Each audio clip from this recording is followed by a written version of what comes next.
Ever tried to bake a cake, but you use salt instead of sugar? Uh, yeah, not pretty, right? Choosing the right Google Cloud deployment strategy can be a little like that. Picking the wrong one can leave you with a less than ideal outcome, but that's why we're diving into compute engine deployments today. Yeah, you got to get those foundations right. It's fundamental. Choosing how you set up your virtual machines on Google Cloud is key for a successful project. Okay, so why is this decision about virtual machines, these VMs, so important?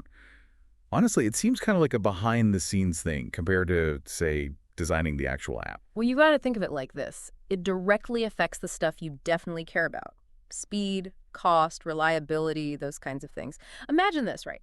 Your app, it takes off, goes viral. Everyone's talking about it. That's the dream. It is. But if your virtual machines aren't ready for that, all that traffic that your app could just crash. Not a good look. No, not at all. So we're talking about making sure these VMs can, what, grow with their project or something. Exactly. Scalability is what we call it. Handling that growth without any hiccups. Then there's the cost factor. Some setups are way more efficient, which saves you money in the long run, especially as things get bigger. And of course, reliability. Servers can fail, it happens. But with the right deployment, your app can keep on chugging along, no problem. So it's kind of like choosing the right, I don't know, the right vehicle for a trip, Okay. right? Small car might be okay for a quick solo jaunt, but if you're going cross-country with a bunch of friends, you need something else entirely. You got it. Different projects need different solutions. Luckily, Google Cloud has a bunch of options when it comes to deployments.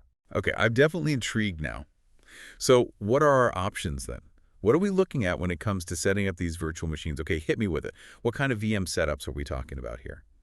It's like, are you building a birdhouse or a skyscraper? Different levels, right? Google Cloud gets that, which is why they offer different options. First off, there are standalone VMs. Kind of like, setting up shop in your garage. You have total control, but you're on your own for everything. Yeah, I get it. All the control, but also all the work. That makes sense for a small project, but what if I'm thinking bigger? Like, what if I'm building the next big thing? Then you're thinking instance groups. And there are two types, unmanaged and managed.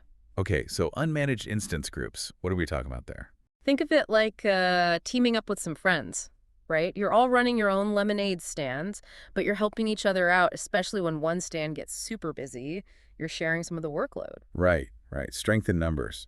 Okay, and managed instance groups. Those sound pretty self-explanatory, but what makes them so managed? Managed instance groups, or MIGs, are where things get really cool. It's like having a blueprint for the perfect lemonade stand. Everything's standardized from the recipe to the layout. That's what MIGs do with instance templates. Instance templates. Wait, I've heard that before. Those were in the Google Cloud documentation, weren't they? They were.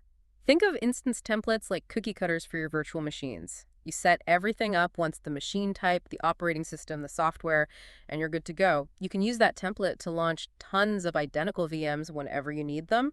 Wow, that sounds like a huge time saver. No more configuring each VM manually. That's awesome. So are all instance templates the same, or are there different kinds? Good question. There are also these things called deterministic instance templates. They're all about consistency. Remember those identical lemonade stands? It's like having a robot army building them, making sure every single one is exactly the same. No inconsistencies. So no weird, unexpected differences between them. That makes a lot of sense, especially if you're dealing with something complex like an app that handles, say, financial transactions. You'd want to be extra sure everything is working perfectly. 100%. Now, speaking of keeping things running smoothly, we should talk about another big decision, choosing between a stateful and a stateless setup for your app. Stateful versus stateless. It rings a bell, but could you refresh my memory? How does that apply to, building apps and stuff? Okay, so imagine you have a favorite coffee shop, right?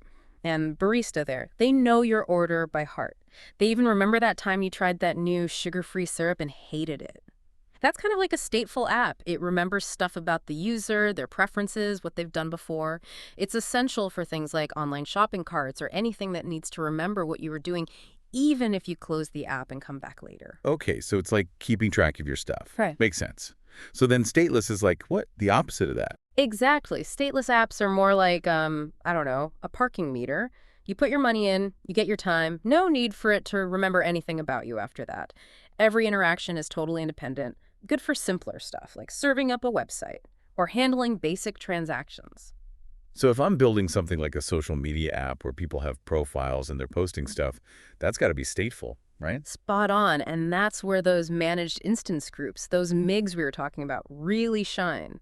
A stateful MIG, it makes sure that all that important user data, it stays safe, even if one of the VMs in the group decides to take a little nap. That's good to know, because nobody wants to lose their data. Speaking of which, we've talked about these virtual machines and the how, stateful versus stateless. But what about the where? Where do we actually put these things? Ah, now you're talking about location. In Google Cloud terms, that means deciding between a zonal deployment or a regional deployment. Think of it like this. You're opening a bakery, right? Do you put all your ovens in one kitchen, or do you spread them out across multiple locations? Okay, I'm seeing where you're going with this. So zonal is like putting all your eggs in one basket, so to speak. Pretty much.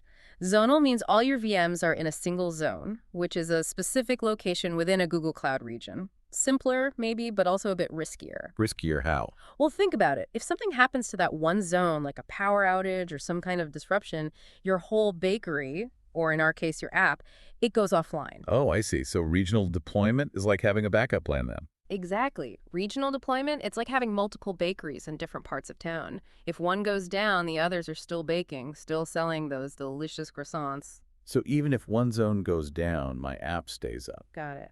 Got it. So to wrap things up, it seems like choosing the right deployment strategy, it's about balancing a bunch of factors. What kind of app are you building? How important is it that your app remembers things? And how much risk can you tolerate if something goes wrong? You nailed it. It's all about finding that sweet spot for your specific needs. And hey, even if you start small, Google Cloud makes it pretty easy to adjust your setup as you go. Don't be afraid to experiment a bit. Well, there you have it. We've gone from feeling clueless about these deployment strategies to feeling like we can launch our own apps with confidence.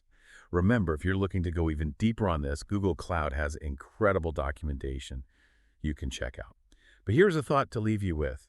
We focus a lot on virtual machines today, but these same ideas, these concepts of stateful versus stateless, zonal versus regional, they pop up all over the place in cloud computing. So as you learn more, see if you can spot these concepts in action. You might be surprised how much they connect.